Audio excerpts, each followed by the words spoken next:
तो 3-4 दिन बाद मेरा चाल चलन देख के एक गैंग था। गैंग ऐसे चलता है कि एक रूम एक गैंग को मिला हुआ है। अच्छा। कि आप जो भी बाहर क्राइम करोगे आप इस वाले रूम में आओगे, इसमें आपका वीआईपी खाना, टीवी, फ़ोन सब मिल रहा हूँ सब कुछ मिल रहा हूँ ना। तो उनका एक मेंबर आया मेरे पास, उसने मेरे कंधे पर हाथ रखा। अब क्योंकि इसने मुझे समझा दिया था पहले कपिल ने कि तुझे मुर्गा बनाने की कोशिश करेंगे। मैंने कहा ठीक है। अब उसने कहा छोटे क्या नाम है तेरा? मैंने कहा राजवीर। कहाँ से है तू? मैंने कहा गाजियाबाद से। मम्मी पापा की याद आ रही होगी, फ़ोन करेगा। उसने तो जेब से निकाला फ़ोन, मोबाइल रख दिया मेरे हाथ में। 3 महीने हो गए थे जब तक मुझे। मैंने कहा फ़ोन, और फ़ोन का ऐसा, जेल में अगर पता लग जाए कोई फ़ोन यूज़ कर रहा है तो इतनी मार पड़ती थी भाई साहब। रिमांड। ये पैरों के पंजे ऐसे बांध के इनमें लठ 200-250, हर लठ दिमाग में लगता है यहाँ। मैंने तो छोड़ दिया। मैं कहा भाई मुझे ना चाहिए फ़ोन वोन। कह रहा था कर ले, कोई दिक्कत ना, पता ना तुझे किसके आदमी हैं हम, कर फ़ोन घर। अच्छा वो क्या करते, जैसे मैं फ़ोन करूँगा पापा ये वो, फिर मेरा फ़ोन छीन लेंगे। पापा का नंबर आ गया। अब गेट पे एक फ़ोन होता है, गेट पे लैंडलाइन, जो आप हर तीसरे चौथे दिन घर पे फ़ोन मिला सकते हो अपने मम्मी पापा को। नंबर आता है 2.5 मिनट के लिए, हर तीसरे दिन 2.5 मिनट कॉल कर सकते हो आप घर पे। तो फिर ये मना कर देते वहाँ गेट पे कि इसका फ़ोन मत करवाना। अब यहाँ से ये फ़ोन करते फादर साहब को कि जी आपके लड़के के साथ ऐसे ऐसे कुछ ट्रेजिडी हो गई है, जेलर ने उसे तन्हाई में डाल दिया और आप 10 लाख रुपए भिजवा दो और हम ऐसे ऐसे करा देंगे। कोविड चल रहा, माँ बाप तो मिल नहीं सकते। जेलर से पूछा कैसे, तो एक लड़का आएगा जी घर, उसे पैसे पकड़ा देना, हम इसे यहाँ से निकलवा देंगे। ऐसे करके ट्रैप में फंसा के, और अगर जैसे मेरे फादर साहब समझ जाएं कि ये झूठ है, ट्रैप है, फिर गोली चलवा देते हैं घर। क्या ऐसा ना दे रहा तो ऐसे दे, फिर अब तो दे। अब घर वाले डरते हैं कि हमारा बच्चा ऐसे बदमाशों में फंसा हुआ कि भाई जो मांग रहे दे दो। मतलब जेल से बाहर का भी कंट्रोल कर रहे हैं, अंदर तो हाँ हाँ, अंदर का तो चल ही रहा है।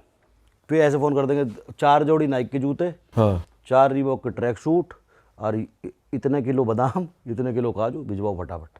मतलब जेल में भी पूरी गुंडागर्दी चल ही रही है। पूरी चलती है।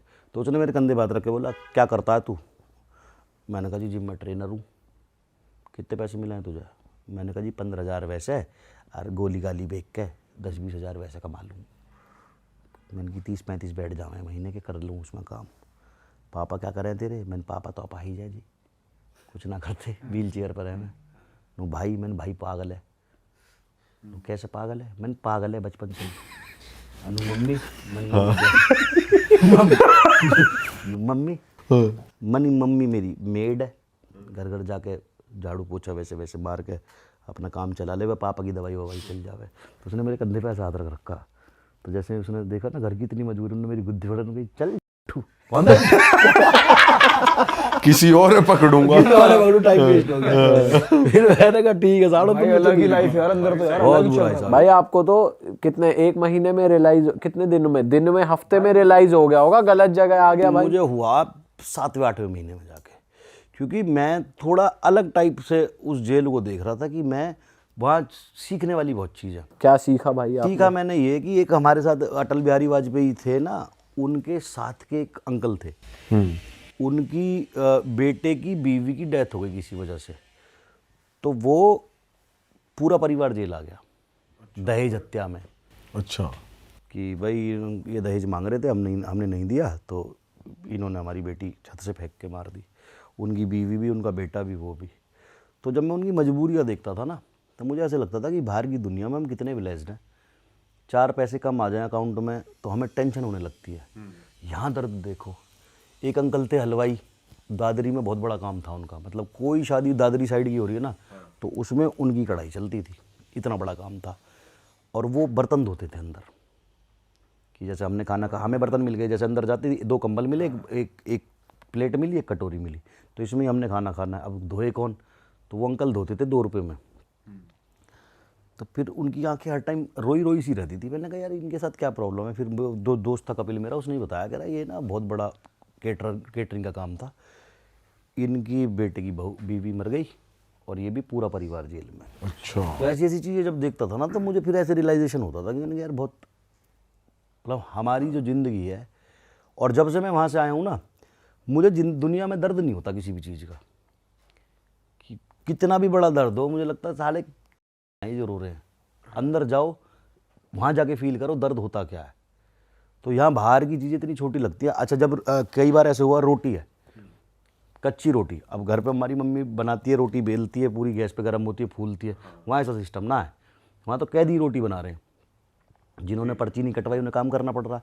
तो वो बड़ा किचन है, वहाँ रोटी बना रहे हैं, बड़ा तवा है, उसी पे पसीना रोटी में, और वहीं वो रखी, फेंका ऊपर से, क्योंकि आग लगती है तो गर्मी लगती है, तो दूर से फेंकते हैं रोटी और डंडे से उठा लेते हैं, तो उसे सिकने भी नहीं देते। कच्चा आटा है, खाओ।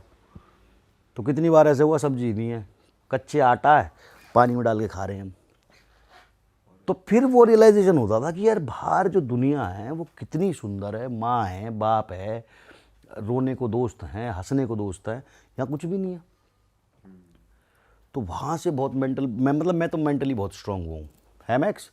उसके बाद से मेरे अंदर तो बहुत चेंजेस आए मेंटली, अब नहीं होता दर्द किसी भी। बट भाई जब आपको इतनी रियलाइजेशन हो गई और फिर जब अब हम आपको देखते हैं कि भाई लड़ने मुंबई पहुंच गए या लड़ने यहाँ पहुंच गए, तो आपको तो ऊपर उठ जाना चाहिए लड़ाई झगड़े से। नहीं तो हर चीज़ का कायदा है ना, मुझे इतना पता है कि किस चीज़ पे कितनी सी धारा लगेगी, कितने दिन में छूट जाऊंगा। हाँ, अच्छा, अब दिमाग से नॉलेज हो गई अब प्रॉपर हर चीज़ की। हाँ, अब मुझे पता कि इतना कहना है और ये करना नहीं है, और जब करना है तो कहना नहीं है, और करना है तो इस तरह से करना कि ज़्यादा से ज़्यादा 10-12 दिन में बाहर आ जाऊँ। हाँ, पर ये नहीं आया भाई, ये करना ही नहीं है यार भाई। यार लो, आप इतना अच्छा कंटेंट बनाना आपने शुरू करा फिटनेस रिलेटेड, इतनी नॉलेज भी है आपके पास, तो भाई फिर आप में और बाकी लोगों में फर्क होना चाहिए ना। गर्मी है, क्या करें, कोई बदतमीजी करता बर्दाश्त नहीं होती। भाई उस बारे में आप क्या सोचते हैं? जैसे लोग कहते हैं जो इंस्टाग्राम पे ये बदमाशी करते हैं कि लाइव आ जाएंगे, लोकेशन भेज दे, ये सब फेक करते हैं। ये शुरुआती ट्रेंड तो आपसे ही शुरू हुआ था, लोकेशन वाला फेक है, फॉलोअर्स के लिए कर रहे हैं। उस बारे में क्या कहते हैं? ना कोई फेक नहीं था, मतलब मैं तो कभी करा ही नहीं फॉलोअर्स के लिए ऐसे।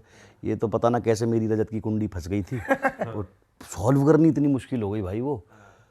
लेकिन उधर उसे पुलिस ने उठा लिया, फिर हमारी उसकी बात हुई, मैंने कहा यार, क्योंकि जाट राजपूत ज़्यादा हो गया था वो, तो मैंने कहा इधर से जाट इधर से राजपूत दोनों, आप इतनी बड़ी कौम है, फौज पे सेवा कर रही हैं, जाट रेजिमेंट है, राजपूत रेजिमेंट है, मैं कहा हम क्या कर रहे हैं। तो मैंने उसने रात को 1-1.5 घंटे बात करी कम से कम, रियलाइज़ करके। मैंने कहा हम सेवा कर रहे हैं यार, ये तेरा मेरा जो भी आपस में कर लेंगे, जाट राजपूत क्यों लड़ रहे हैं? वह देश के लिए जाट और राजपूत बॉर्डर पे लड़ रहे हैं, सही बात। यहाँ हम साले लड़ रहे हैं और दुनिया इसे नकली समझ रही है और ये सोच रही है फॉलोवर के चक्कर में कर रहे हैं। तो मैंने बोला भाई कह तो ठीक रहे हो। फिर मैंने कहा कल मिल के इसे ख़त्म करो परमानेंट। तुझे लोग गाली बकें तो कोई दिक्कत ना, मुझे गाली बकें तो कोई दिक्कत ना, पर इसे ख़त्म करो। पर बीच में मैटर बहुत ज़्यादा सीरियस भी तो हो गया बहुत था। सीरियस हो गया था, बहुत। कुछ हुआ था बीच में, कुछ सीरियस की एकदम कि आप जैसे हाथापाई टाइप से ऐसा कुछ? किससे? रजत से? हाँ, या किसी आपके किसी भाई की किसी से, जैसे आ जाते हैं भाई लोग भी तो आ जाते हैं ना इसमें आपस में। रजत वाली कंट्रोवर्सी में, रजत वाली कंट्रोवर्सी में ये हुआ था कि अब रजत फरीदाबाद का थोड़ी है, अब उसकी जैसे कंट्रोवर्सी वगैरह हो रही थी, तो उसने कि आ जाओ फरीदाबाद, हम चले गए। अब हमारे पास बहुत सारे भाई ऐसे भी थे जिन पर हथियार भी है कि आज इसे मार ही दो, देखी जाएगी। अब ये मुझे समझाएंगे यार इसे कुछ हो गया तो फंसेगा तो तू ही है। मैंने कहा देखी जाएगी, कोई बात ना, प्रूव तो ये करना है कि मैंने नहीं करा। ठीक है, थोड़े दिन की जेल सही, पर अब तो कुंडी अटक गई। तो आधे उसमें यूँ कहा हम कर देंगे काम, और तू हमें जेल में पैसा पहुंचाता रहियो और वकील कर लियो हमारे लिए। रेडी हो गए? रेडी। तो उधर अब वो अकेला पड़ गया रजत। इधर से हम इतने सारे चले गए, फिर कुछ फरीदाबाद के भी हमारे साथ हो गए, कुछ बल्लमगढ़ के भी हमारे साथ हो गए।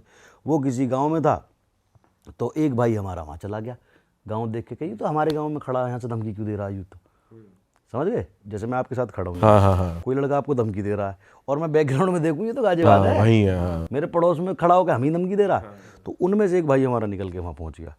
अब उसने पकड़ के उसे जब वीडियो कॉल करा तो मैं बड़े जोश में, मैंने कहा 5 मिनट में आ रहा हूँ। तो इन्होंने सारों ने समझाया कि यार देख ऐसा है, लड़के हम हो गए ज़्यादा और रजत हो गया यहाँ अकेला, उसका गाँव नहीं है ये बेचारे का। सब ने 2-2 हाथ भी मार दिए। फिर ऐसा सुनने में आता था कि वो ड्रग ओवरडोज करता है, स्टीरॉयड ओवरडोज करता है, कि उसकी हार्ट बीट तेज हो गई किसी वजह से, कुछ उसके साथ ट्रेजिडी हुई है, तो किसी माँ का बच्चा ही। तो मैंने कहा छोड़ो, उल्टे चलो घर। मैंने कहा ये इतना ही करना था, बहुत है। हमें अकड़ तोड़ दी थी, अकड़ हमने तोड़ ली। हम घर वापस आए, उसने फिर गाली बकनी चालू कर दी। फिर वो चला गया वहाँ मांडोटी। फिर वो बात बढ़ते बढ़ते जाट राजपूत बन गई। बट भाई वैसे ओवरऑल नेट पे माहौल देख के यही लगता है कि यार ये होना नहीं चाहिए, नहीं होना चाहिए हमें भी। अब मैं क्योंकि देखता हूँ ना- उसके बाद आप लोगों ने एक ट्रेंड सेट कर दिया कि 10 भाई हाँ, बैठ के धमकी हाँ। दे रहे हैं, अब अब वो- कोई अब कहीं हाँ। से भी धमकी अच्छा, दे रहा है, तू जब यहाँ आ जा, अब- तू वहां आ जा। अब जब हम दूसरों को देखते हैं तो हमें ऐसा लगता है क्या पकड़ रहे हैं ये, हाँ और फिर अपनी पुरानी वीडियो सामने आते तो ऐसा लगता है भाई ये क्या पकड़ा हमने, ये रायता फैलाया हमने। इतनी शर्म आती है देख के। ये अब बन चुका है भाई ट्रेंड सा, लोग जान पूछ के मैसेज करे एक दूसरे को, तू कंट्रोवर्सी अच्छा, कर। उसमें कंट्रोवर्सी में क्या हुआ ना, मैं हमेशा से मेरा कंटेंट था मेन यूट्यूब। मैं यूट्यूब पे लॉन्ग वीडियोस बनाता हूँ क्योंकि मुझे ज़्यादा बोलने की आदत है। अब आप देख रहे होगे, आप छोटा सा सवाल पूछते हो मैं बहुत लंबा एक्सप्लेनेशन देता हूँ उसका। तो ये मैं करता था बॉडी बिल्डिंग के लिए, हाँ कि बहुत छोटी चीज़ को बहुत एक्सप्लेन करके बताना। बच्चे कहते थे भाई मज़ा आ गया जो आपने खोल के पूरे 1 घंटे मेरे, अगर आप यूट्यूब पे वीडियो देखोगे ना 1-1 घंटे की भी वीडियो जिनमें मैं ऐसे करके सिर्फ कैमरे से बात कर रहा हूँ, और उन पे भी मिलियन व्यूज़ हैं। तो मुझे बहुत बोलने की आदत है। इंस्टाग्राम पे बनती थी 1-1.5 मिनट की रील, तो मैंने इंस्टाग्राम को कभी ना सीरियस लिया ना कभी मैंने उस पर काम किया, क्योंकि मेरी सारी कमाई थी यूट्यूब से। एड रेवेन्यू प्लस जितने भी ब्रांड डील थी मेरी यूट्यूब पे थी, ये अच्छा यूट्यूब चैनल चलता है इसका। तो मैंने इंस्टाग्राम पे कभी ध्यान दिया नहीं। फिर भी थोड़े बहुत जो वहाँ के सब्सक्राइबर थे यहाँ के फॉलो कर लिया, तो मेरे 6.5-7 लाख फॉलोवर थे इंस्टाग्राम पे। तो जब अच्छा रजत ने एक टाइम पे आफत मचा रखी थी भाई, सब यूँ देख रहे इसे दबाने वाला कोई नहीं आ रहा, ये सबकी बजा रहा डेली। अब उस दिन जब सब देखो आज सही जगह भिड़े दोनों, आज या तो राजवीर पिटे या रजत पिटे।